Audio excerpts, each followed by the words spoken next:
Before we get into today's video, I'll be giving away a bunch of skins to the first 10 people who leave a comment. Just drop the keyword MSI and include your trade link. If you arrive too late, be sure to hit the bell to turn notifications on and never miss a future video. More and more recently, there has been a lot of discussion around CSGO and whether the game is dying. A severe lack of updates and content for the casual player base has seen people grow bored of the game, showing significant drops in its player base. In order to get a different perspective than just online forums, I was flown out by MSI to attend one of the biggest Counter-Strike events, ESL One Cologne.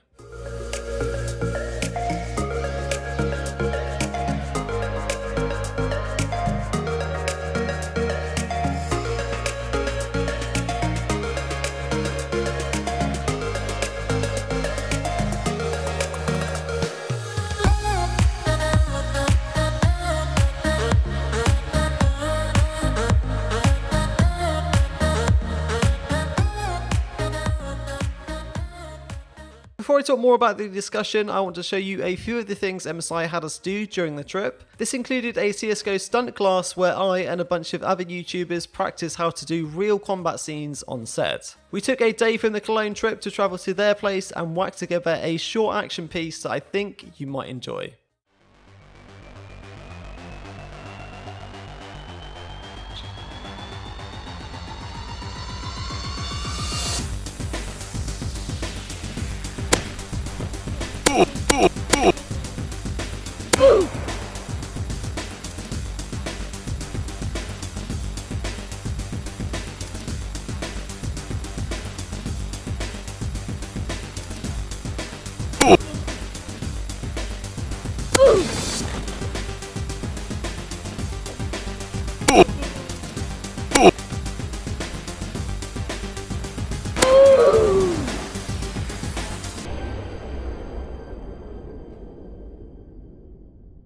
Whilst at the MSI booth, I had the pleasure of playing against Trilux in a best of 5 1v1 show match on stage. Now, I've known Trilux for a very long time, but this was my first time meeting him in person, and it was a pretty awesome experience. With Cologne obviously being in Germany, I was up against the home crowd, and he had a load of fans gathered around to watch us play. We played on MSI's GE73 Raider RGB laptop that has some pretty beefy specs. I'm personally not used to playing on laptops, but this one had a 120Hz display, 17.3 inch monitor, i7 processor, and a 1070 8GB graphics card. This certainly helped my experience to be a little better, and I ended up winning the show match against Trilux 3-0.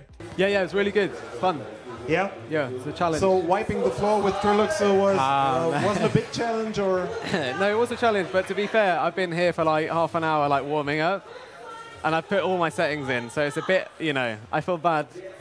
Okay, so the pros of CSGO just need half an hour of warm-up. Yeah. Get some aimbots. Ah, okay. Yeah. Okay. Overall, the MSI booth looked really impressive. I got the chance to meet a few of you guys who turned up, sign a few things and say hello. A bunch of MSI's newer models were on display, like the Optics Mag 27 1CR curved gaming monitor. This is similar to the Optics MPG 27, which I had a look at on this channel before. 1 millisecond response time, 144Hz refresh rate, custom Mystic lighting capabilities, and of course the gaming OSD app to tweak everything you need.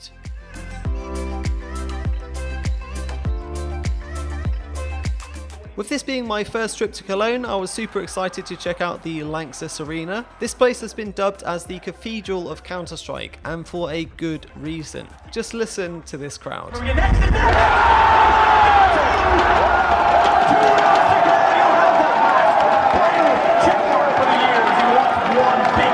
The passion here for Counter-Strike is off the charts, and experiencing the atmosphere firsthand had me thinking how anyone could ever consider this as a dead game. According to ESL, the venue sold out, and for the final was at max capacity. This resulted in these stunning photos of thousands of people together from across the world, all in one place to watch Counter-Strike. I've been to other events before in the past, but nothing compares to the beauty that is ESL One Cologne. Thanks to MSI, we had our own VIP booth at the top, but I definitely recommend getting down into the pits if you ever get the chance.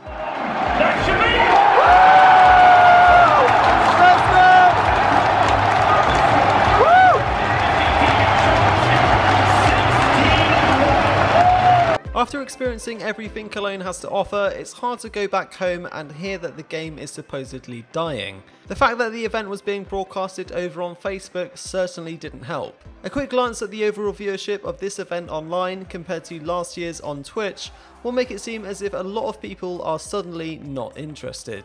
A lot of these viewers are not watching the official Facebook stream and instead tune into either the German or Russian commentary on Twitch. These aren't people who are bored of Counter-Strike, they are just actively choosing which platform they are familiar with and want to spectate from. This also looks bad when companies do monthly breakdowns of the top games on Twitch. Because of all the different broadcasting deals on YouTube and Facebook, Counter-Strike doesn't appear in the list at all. A huge portion of views are being shipped off to different sites, and the average reader starts to think Counter-Strike is dying, which is very misleading. Whilst the competitive scene for Counter-Strike is more alive than ever, it's the casual player base that everyone is worried about. As these Steam charts continue to show a monthly decline in players, it may well be the case that people are watching the game more than they are playing it. The main community surrounding CSGO is based on Reddit, and the talks there relate to pro discussions, pro highlights and drama, rather than personal gameplay from themselves. In order to keep the casual player base active, Valve have previously released operations.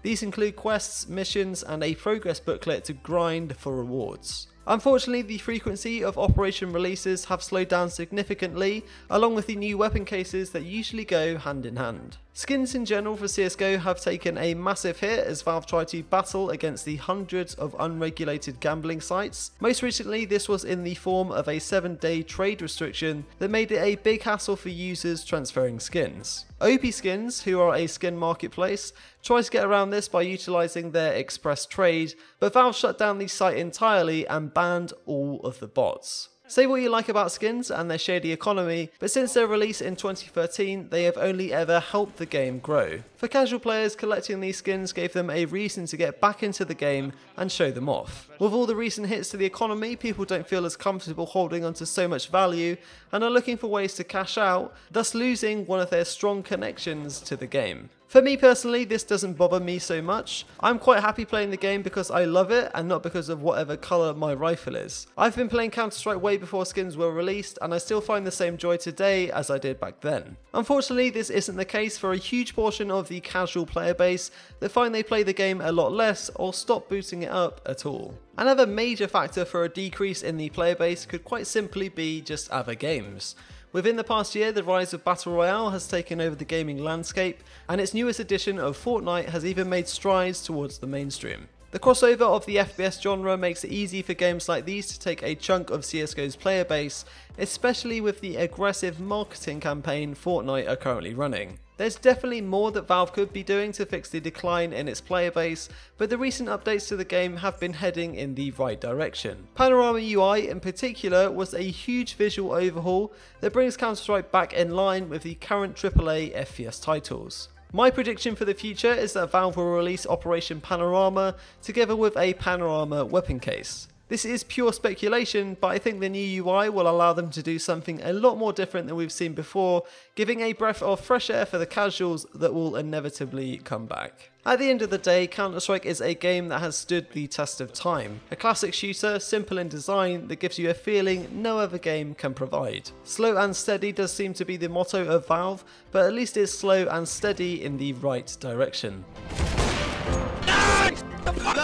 Thanks again to MSI for allowing me to visit ESL One Cologne and experience Counter-Strike on the big stage. Being in the arena was a truly magical experience that I will never forget.